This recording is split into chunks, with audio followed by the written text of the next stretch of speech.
जय श्री राधे कृष्ण।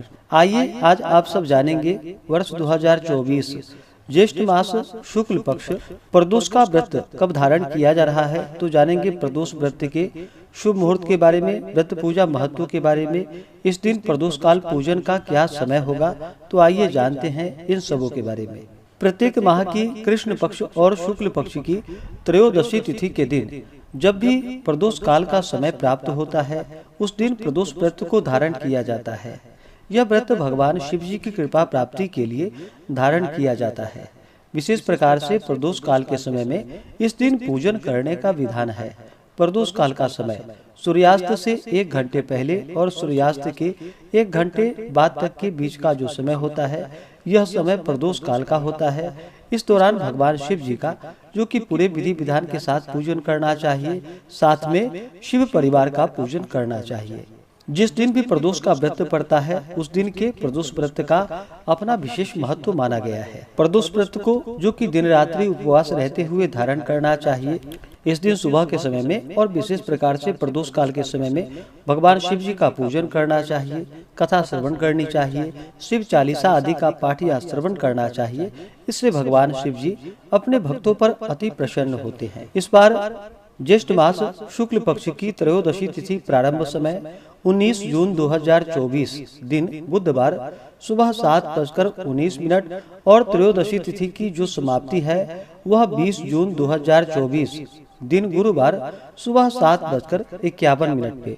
इस व्रत को प्रदोष व्यापनी ली जाती है। तो प्रदोष काल का समय जो कि हमें 19 जून को प्राप्त हो रहा है, तो सभी भक्तजन 19 जून बुधवार को प्रदोष का व्रत धारण करेंगे। जब भी प्रदोष व्रत बुधवार के दिन पड़ता है, तो इसे बुधवार त्रयोदशी प्रदोष व्रत के नाम से जाना जाता है। इस दिन व्रत को धारण करने से मनुष्य की सभी इच्छाएं पूर्ण होती है। 19 जून को जो सूर्योदय का समय है, वह समय सुबह 5:08 और सूर्यास्त शाम 6:51। प्रदोष काल पूजन का समय 19 जून को शाम 5:51 से शाम 7:51 तक होगा। ब्रह्म मुहूर्त का समय सुबह 4:02 से सुबह 4:42 तक होगा। 19 जून को योग जो कि सिद्धि योग होगा रात्रि 9:19 तक। उसके बाद साध्य योग। इस दिन सर्वार्थ सिद्धि योग, अमृत सिद्धि योग और रवि योग भी बन रहा है, जो कि शाम 5:23 से अगले दिन सुबह 5:24 तक होगा। नक्षत्र जो कि विशाखा नक्षत्र शाम 5:23 तक। उसके बाद अनुराधा नक्षत्र। इस दिन गोधूली मुहूर्त का समय शाम 7:20 से शाम 7:40 तक होगा।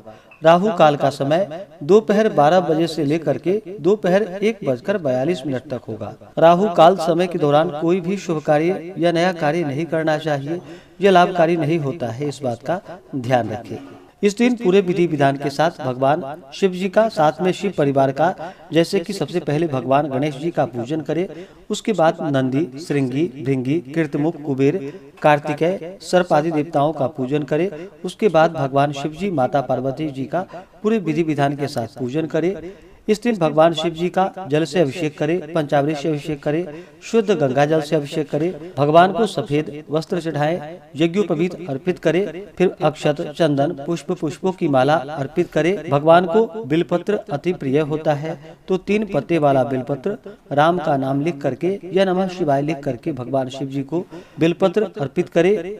फिर भांग, धतूरा, शमी पत्र चढ़ाए, धूप दीप दिखाएं, अनेक प्रकार का नैवेद्य भगवान को अर्पित करें। जल से आचमनी करवाए। मुख शुद्धि के लिए पान पत्र, सुपारी, लौंग, इलायची के साथ में अर्पित करें। द्रव्य दक्षिणा चढ़ाए। इसके बाद फिर प्रदोष व्रत का कथा श्रवण करनी चाहिए, भगवान की आरती करनी चाहिए। इससे भगवान शिव जी अपने भक्तों पर अति प्रसन्न होते हैं, अपने भक्तों के सभी प्रकार के दुखों को दूर कर देते हैं तथा सुख और समृद्धि का आशीर्वाद प्रदान करते हैं। प्रदोष का व्रत कम से कम 11 या वर्ष भर की 26 त्रयोदशी व्रत को धारण करना चाहिए। उसके बाद व्रत पूर्ण होने पर व्रत का उद्यापन करना चाहिए। प्रदोष व्रत का पारण जो कि अगले दिन सूर्योदय होने के बाद करना चाहिए। प्रदोष व्रत के दिन दिन रात्रि उपवास रहते हुए व्रत को धारण करना चाहिए। इस दिन अन्न ग्रहण नहीं करनी चाहिए। जो उपवास नहीं रह पाते हैं, जिनका स्वास्थ्य सही ना हो, तो आप एक समय फलाहार ग्रहण करके व्रत को धारण करें। व्रत के दौरान शुद्ध और सात्विकता का पालन करना चाहिए। इस दौरान तामसिक वस्तुओं का, नशीले पदार्थों का सेवन नहीं करना चाहिए। ओम नमः शिवाय या श्री उमा महेश्वराभ्याम नमः इन मंत्रों का जप करना चाहिए। इससे पुण्य फलों की प्राप्ति होती है।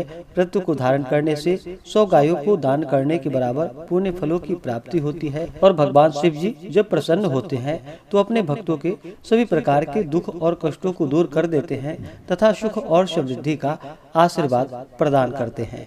तो आशा करता हूँ कि यह जानकारी आपको अच्छा लगा हो। ऐसे ही ज्ञानवर्धक जानकारियाँ प्राप्त करने के लिए चैनल पे अगर आप पहली बार आए हैं तो चैनल को लाल बटन दबा करके सब्सक्राइब करें, साथ में बेल आइकन घंटी को दबाएं ताकि आने वाली वीडियो का नोटिफिकेशन आपको समय से मिलता रहे। वीडियो को लाइक करें, शेयर करें।